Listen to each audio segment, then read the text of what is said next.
At ang iusap, ang mga update no, sa atong YouTube, Benji Talisik mga kasober. No, ang kaning sulog kagi eto bag karon sa mga sakop sa firefighters sa Dagday Subo mga igala, mga super.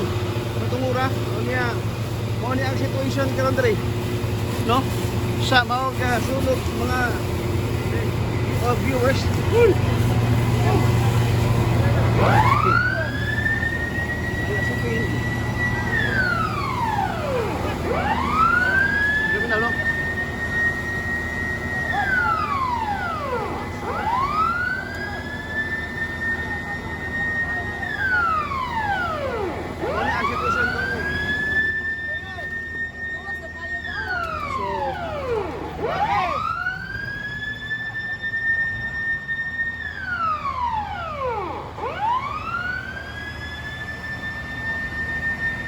Sunog nga alarma dili mismo sa may Carbon Public Market Unit 2 mga igala.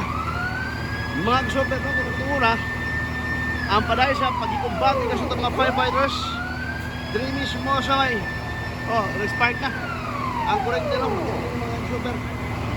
Ang kurente nga mis-spark, delikado na siya.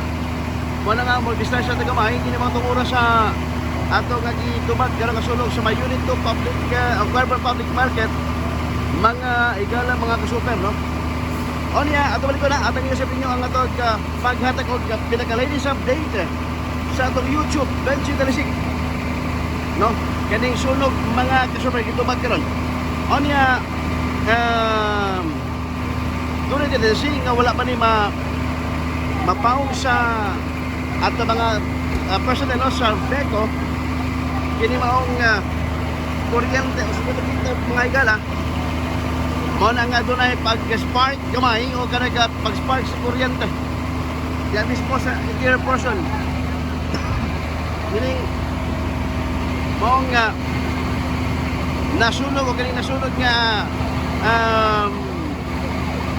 parcel sa sud gabahin no sa kanaga Unit 2 Public Market mga kasoter.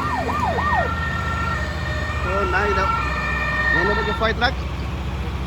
Mga igala. Money situation ka ron.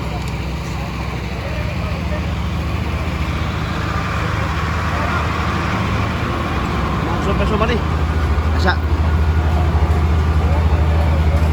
Standby station sa luwang update. Atong parol. Hapit na mahulo. Basta lang mga igala. Delikado mahuluhan ni mga kasoper.